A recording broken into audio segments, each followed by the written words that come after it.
நல்ல ஒரு பாசிட்டிவான வைப்பு. இந்த பாசிட்டிவான வைப்பு வந்து தமிழ்நாட்டிலேயும் வரணும் அப்படின்றது தான் இந்த இன்டென்ஷனோட தான் நான் பேசுகிறேன். ஸோ ஆஸ் எ சிஇஓ நம்ம எப்படி வந்து ஒருத்தரோட சப்போர்ட்டு ப்ளஸ் வந்து ஒருத்தரோட ஹெல்ப் வந்து நம்ம வந்து ஒரு சிஇஓவோ ஒரு பிஸ்னஸ் என்டர்பிரனராகவோ இருந்தால் வந்து உங்களுக்கு டைரெக்டாக கிடைக்காது. நீங்கள் ஒரு அரசியல்வாதி மூலியமாக மட்டும்தான் நீங்கள் பெனிஃபிட் அடைய முடியும். அந்த அரசியல்வாதி சப்போர்ட் இருந்தால் மட்டும்தான் நீங்கள் வந்து ஒரு பிஸ்னஸ் ரன் பண்ணுறதோ ஒரு பிஸ்னஸ் அடுத்த லெவலுக்கு எடுத்துகிட்டு போகிறதோ அந்த மாதிரி விஷயங்களை எல்லாம் பண்ணுங்கள். இந்த மாதிரி விஷயங்களில் ஏன் வந்து ஒரு சிஇஓவே அல்லது ஒரு பிஸ்னஸ் பண்ணுற என்டர்பிரனரவே வந்து ஏன் வந்து அரசியலுக்குள்ளே வரக்கூடாது? அவங்களே ஏன் மக்களுக்கு வந்து நல்லது பண்ணணும்னு நினைக்கக்கூடாது? அவங்க மக்களுக்கு வேலை வாய்ப்புகளை கொடுக்குறாங்க.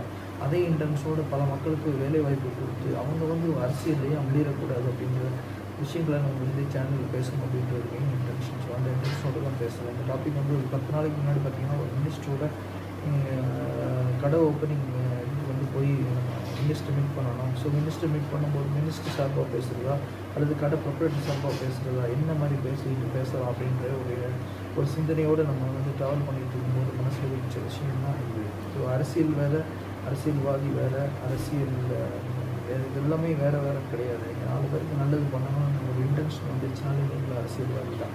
ஸோ அதனால் 4 பேருக்கு நல்லது பண்ணணும்ன்ற சிந்தனையோடு நீங்கள் வந்து இருக்கும்போது நீங்கள் ஏன் அரசியலுக்குள்ளே வரக்கூடாது, ஏன் அரசியலில் வந்து நீங்கள் நுழையக்கூடாது அப்படின்றது அந்த காணொலியோட மெயின் இது.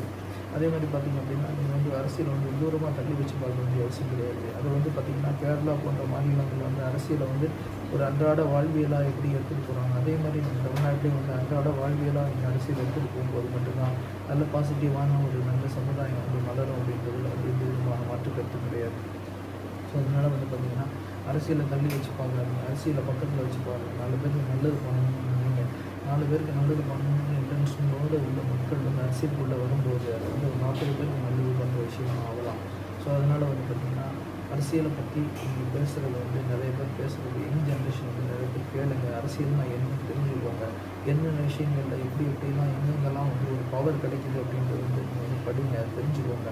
அதை தெரிஞ்சுக்கிட்டு நீங்கள் அதை வந்து உங்கள் பிஸ்னஸில் யூஸ் பண்ணுங்கள், உங்களோட வாழ்வியலில் யூஸ் பண்ணுங்கள், உங்களோட அன்றாட பழக்க வழக்கங்களில் யூஸ் பண்ணுங்கள். அரசியலில் தள்ளி வச்சு அரசியல்வாதியும் தள்ளி வச்சு பார்க்காதீங்க. அவங்க வந்து காமன் லைஃபாக காமன் மேனாக எடுத்துகிட்டு வந்து நீங்கள் என்றைக்கு பார்த்து நம்ம வந்து அந்த சமுதாயத்துக்குள்ளே போகிறோமோ அப்போ தான் ஒரு பாசிட்டிவான சிந்தனை வந்து நம்ம சமுதாயத்தில் ஏற்படும் அப்படின்றது வந்து மாற்று கருத்து கிடையாது. ஸோ நீங்கள் சப்போர்ட் பண்ணால் மட்டும்தான் நான் வீடியோ போடுறதா இருக்கேன். ஸோ சப்போர்ட் பண்ணுறது வந்து நீங்கள் கமெண்ட் மூலியமாக ஷேர் மூலியமாக தெரியப்படுத்தி சப்ஸ்கிரிப்ஷன் பண்ணால் மட்டும்தான் அந்த ஆட் அப்டேட்ஸில் வந்து நான் வந்து ரெகுலராக வீடியோ பண்ணுவேன். இல்லை அப்படின்னா எனக்கு என்றைக்கு இன்டென்ஷன் வரலாம், எனக்கு என்றைக்கு சில டாபிக் வந்து நான் மக்களுக்கு பேசியே ஆகணும் அப்படின்ற சுச்சுவேஷனில் இருக்கும், அன்றைக்கி மட்டும் தான் அந்த வீடியோவை நான் ஷேர் பண்ணுவேன். ஸோ எனிவே தேங்க்யூ ஃபார் வாட்சிங் 6 டிவி.